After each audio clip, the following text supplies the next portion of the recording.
আমরা আজকে বাল্যবিবাহ নিয়ে আবার কথা বলবো। আমরা এর আগে যেগুলো বলেছি সেগুলো বাল্যবিবাহের কারণে একটা নারীর জীবনে কত বিপর্যয় আসতে পারে, তার শারীরিক অবস্থার কী ধরনের ক্ষতি হতে পারে, মানসিক কিভাবে ক্ষতি হতে পারে, এগুলো আমরা আলোচনা করেছি। আজকে বিশেষ করে আমরা আলোচনা করব যে এই বাল্যবিবাহকে আমরা প্রতিরোধ করব কিভাবে। কারণ এটাকে বন্ধ করতে হবে, এটাকে প্রতিরোধ করতে হবে এবং এটার জন্য একটা সম্মিলিত প্রচেষ্টার খুবই প্রয়োজন। বাল্যবিবাহটা একটা চুক্তি, একটা নারী এবং পুরুষের মধ্যে চুক্তি, এবং এই চুক্তি হতে পারে শুধু যারা সাবালক তাদের।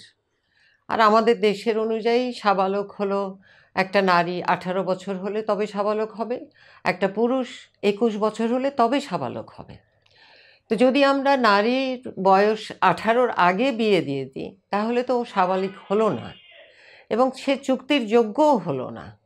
এবং একটা ছেলে যদি 21 বছরের কম বয়স হয় এবং সে বিয়ে করতে চায় তাহলে সে সাবালক হলো না এবং তার এই চুক্তিটা একটা অ্যাকসেপ্টেবল একটা চুক্তি হবে না। সেই জন্য আমাদের এই জিনিসগুলো বুঝতে হবে। এই আইনগত যেসব ব্যবস্থা আছে সেটা আমাদের জানতে হবে। আর বিশেষ করে যখন আমরা চিন্তা করি যে এই সাবালক না হওয়া নারীর বা বাল্য বয়স অবস্থায় নারীর বিয়ে যদি দিয়ে দিই তার যে শারীরিক বিভিন্ন ধরনের কমপ্লিকেশনস হয়, জটিলতা হবে, তাকে গর্ভধারণ করতে হবে বিয়ের পরে, সেই গর্ভগুলো হবে ঝুঁকিপূর্ণ গর্ভ, সেখানে মাতৃমৃত্যুর অনেক বেশি ঝুঁকি থাকে, শিশু মৃত্যুর ঝুঁকি থাকে। তারপরে আমরা যেটাকে বলি অবস্ট্রাক্টেড লেবার বা বাধাগ্রস্ত প্রসবের জন্য ফিস্চুলার সম্ভাবনা থাকে, যেখানে পেশাবের গন্ধ গা দিয়ে বের হতে থাকে যদি ফিস্চুলা হয়ে যায়, অথবা পায়খানা রাস্তায় যদি ফিস্চুলা হয় তাহলে তার গা দিয়ে পায়খানার গন্ধ বের হবে।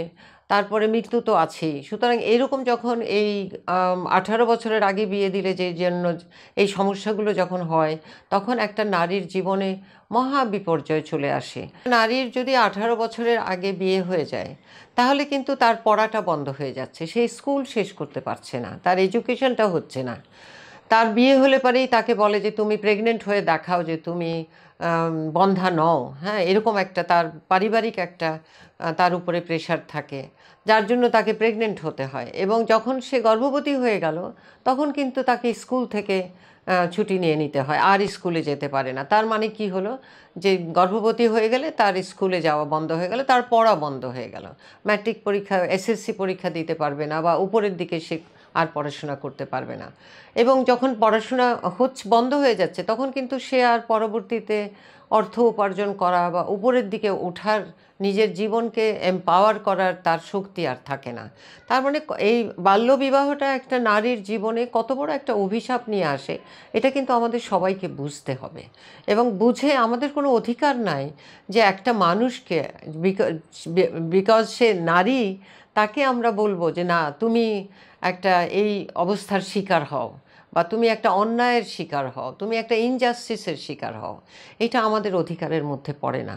এই জিনিসটা আমাদেরকে সামাজিকভাবে বুঝতে হবে, বাবা মাকে বুঝতে হবে। বাবা মার সন্তান দুইটাই, ছেলেও মেয়েও, কিন্তু মেয়েকে স্যাক্রিফাইস করতে হবে, মেয়েকে কম বয়সে বিয়ে করতে হবে, আরেক বাড়িতে চলে যেতে হবে। এই যে সামাজিক একটা আমাদের মেয়ের প্রতি অবজ্ঞা, অবহেলা এবং ইনজাস্টিস, এটাকে আমাদের রুখে দাঁড়াতে হবে। এটা সমষ্টিগতভাবে রুখে দাঁড়াতে হবে, সরকারকে রুখে দাঁড়াতে হবে। সরকার আইন করছে এবং আইনের যেন ব্যবস্থাপনাটা ঠিকমতো হয়, আইনের প্রয়োগ ঠিকমতো হয়, এটা সরকারের এবং পলিসি মেকার যারা আছেন এটা তাদের রেসপন্সিবিলিটি। আমাদের সমাজের যারা শীর্ষস্থানে বসে আছেন তাদের রেসপন্সিবিলিটি।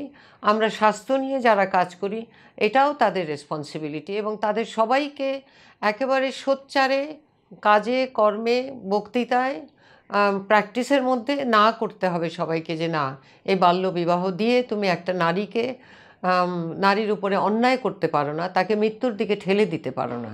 এটা একটা বিরাট বড় ব্যাপার। সামাজিকভাবে আমাদের কী করা দরকার, যখন আপনি জানতে পারছেন যে না এই বাড়িতে একটা বাল্যবিবাহ হচ্ছে তখন আপনাকে কি করতে হবে? তখন আপনাকে যে যে আমাদের অ্যাডমিনিস্ট্রেটিভ যেসব ডিভিশনগুলো আছে যে লেভেলে, যেমন ডিস্ট্রিক্ট লেভেলে ডিসি আছে, আরও অন্যান্য লেভেলে যেগুলো আছে, এই এইগুলোকে খবর দিতে হবে, জানাতে হবে যে এখানে একটা বাল্যবিবাহ হচ্ছে, এটাকে বন্ধ করার ব্যবস্থা হবে। সুতরাং এই ব্যাপারে অবগত সবাই, কিন্তু কার্যকারিতাটা আমরা কম দেখছি। সুতরাং সবাই মিলে যদি আমরা এটাকে বন্ধ না করতে পারি, তাহলে কিন্তু আমরা অন্যায়টাকে আমরা প্রমোট করছি, এগিয়ে নিয়ে যাচ্ছি, সেটা আমাদের নৈতিকভাবে ঠিক নয়। একটা নারীকে তার অবস্থান থেকে সরিয়ে নিয়ে এসে তার উপরে আমরা অত্যাচার করব, তার অগ্রগতিকে আমরা বন্ধ করব, তার এম্পাওয়ারমেন্টকে আমরা বন্ধ করব, এটা যে একটা অন্যায়, এই জ্ঞানটা মানুষের থাকতে হবে। যার জন্য আমাদেরকে এগিয়ে যেতে হবে, নিজেদের মধ্যে আলোচনা করতে হবে। স্কুল কলেজের টিচাররা যারা আছেন, তারাও এই ব্যাপারে খুব সোচ্চার হতে হবে, তাদেরকেও বলতে হবে, তাদেরকেও ওই মেয়েটাকে প্রোটেক্ট করতে হবে। আমি কয়েকটা জিনিস আমরা দেখেছি যে যখন আমরা স্কুলে রচনা প্রতিযোগিতা করি, সেখানে যদি আমরা বাল্যবিবাহ নিয়ে প্রতিযোগিতা করি, তাহলে ওই স্টুডেন্টদের মধ্যে, ওই ছাত্রছাত্রীদের মধ্যে একটা অ্যাওয়ারনেস হয়, সচেতনতার সৃষ্টি হয়, এবং এই সচেতনতা তাদেরকে নিঃসন্দেহে একটা শক্তি দেয় এটার বিরুদ্ধে বলার, বা বাবা মার সঙ্গে বলা যে না, আমি এখন বিয়ে করব না, আমি এখনও সময় হয়নি, আমি আরও পড়তে চাই, আমি আরও উচ্চশিক্ষায় শিক্ষিত হতে চাই, এটা আমার অধিকার, তার অধিকার তাকে দিতে হবে। তো এটা একটা সামাজিক আন্দোলন হিসাবে আমাদের এগিয়ে নিয়ে যেতে হবে, না হলে আমরা এই নারীদেরকে আমরা পিছিয়েই রাখবো সারা জীবন, আর আগাতে আমরা দিতে পারবো না। আর একটা দেশ কখনোই উন্নত হয় না যখন তার অর্ধেক পপুলেশন বা নারী পপুলেশন পিছিয়ে থাকে, অগ্রগতির মূল ধারায় থাকে না, তখন সেই জাতির অগ্রগতি পিছিয়ে যায়। সুতরাং আজকের আমার আহ্বান থাকবে সবার প্রতি, যে আসুন আমরা সবাই মিলে বাল্যবিবাহটাকে রোধ করি, বাল্যবিবাহটাকে বন্ধ করি, এবং বাল্যবিবাহ যে একটা অধিকারকে খর্ব করছে এবং এটা একটা অন্যায় কাজ করছে, সেই জিনিসটাকে আমাদের প্রচার করতে হবে, এবং সোচ্চারে আমাদেরকে এখান থেকে বের হয়ে আসতে হবে, যাতে এটা আমরা চোখের সামনে দেখতে না হয় এবং একটা নারীকে তার জীবন দিতে না হয়। এই ব্যাপারে আমি আহ্বান জানিয়ে আমার আজকের বক্তব্য শেষ করছি।